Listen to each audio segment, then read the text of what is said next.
Alright, now that we talked about 5 reasons as to why you should pull for Childe, I think it's only fair that we cover 5 reasons to skip pulling for Childe. Big disclaimer, I don't hate Childe, this is just to give some potential cons for people who may be indecisive about pulling for Childe.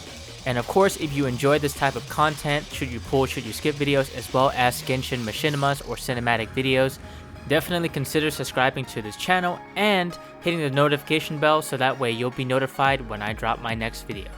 Alright, let's get to it. 5 reasons to skip Childe.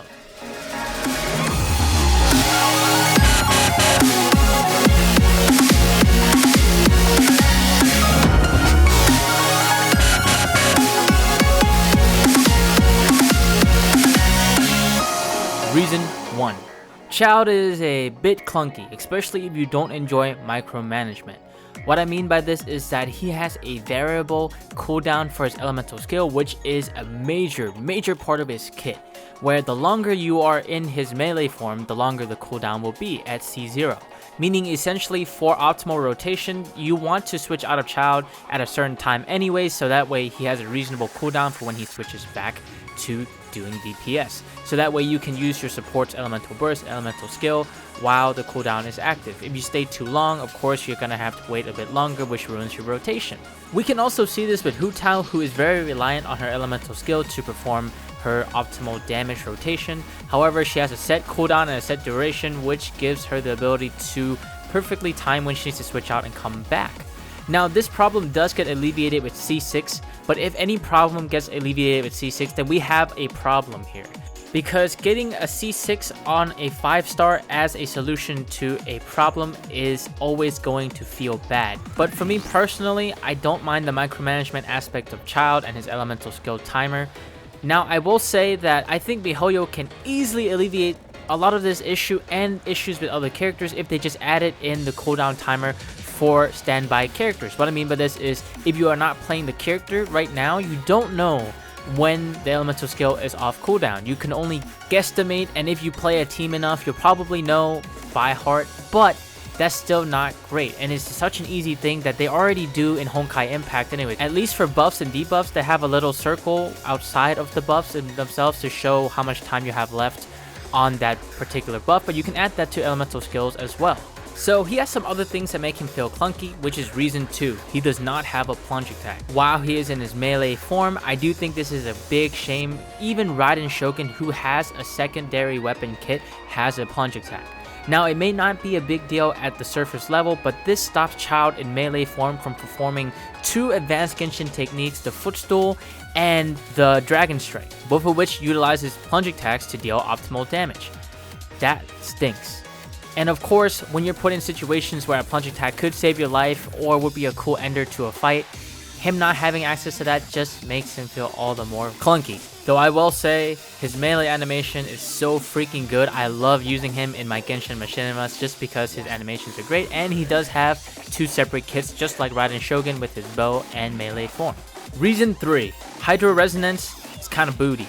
Now, don't get me wrong, healing bonus can be nice in some situations. I just think personally the Hydro Resonance where you have 2 Hydro characters just doesn't make any sense. Like, not every Hydro character can use the healing bonus.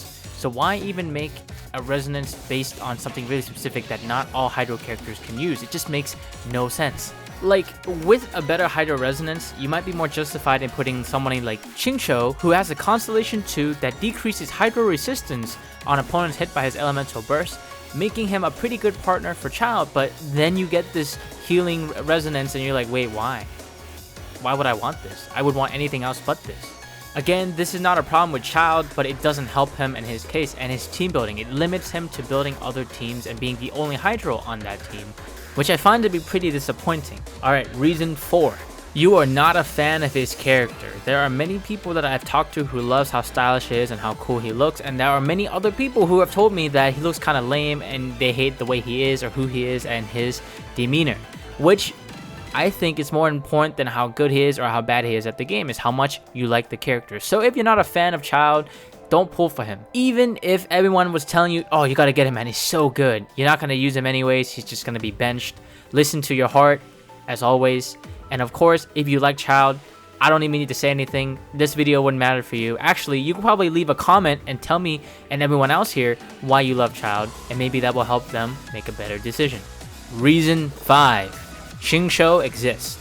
Now I know this is a pretty weird reason, but I've had a hard time justifying building any Hydro main DPS character so far, simply because CHingCho, a Hydro support, just does it so well that he just like outclasses everybody in terms of damage. I don't even have CHingCho fully built, and I feel like he contributes a lot to the team. And as we mentioned in reason 3 about the Hydro Resonance, you don't really want more than one Hydro character on a team anyways, so if I had to choose between a Hydro main DPS or a Hydro support that does a crap ton of damage, I'm going to choose the Hydro support because I can't have 2 on a team anyways.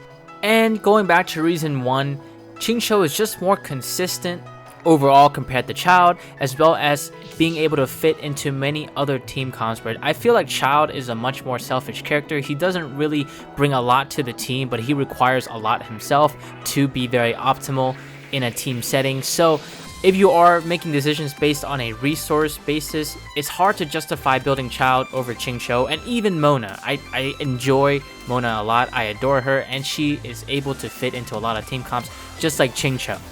And there you have it. 5 reasons to skip Childe. He's not bad. He just has some quirks and issues that may stop some of you from enjoying him fully. And of course, this is a video about a rerun character. If something drastic changes, I may make another skip and pull Childe video that's more updated, but for now, this is all that I've had. And if you're looking forward to Hutao, make sure to subscribe and hit that notification bell because she's next.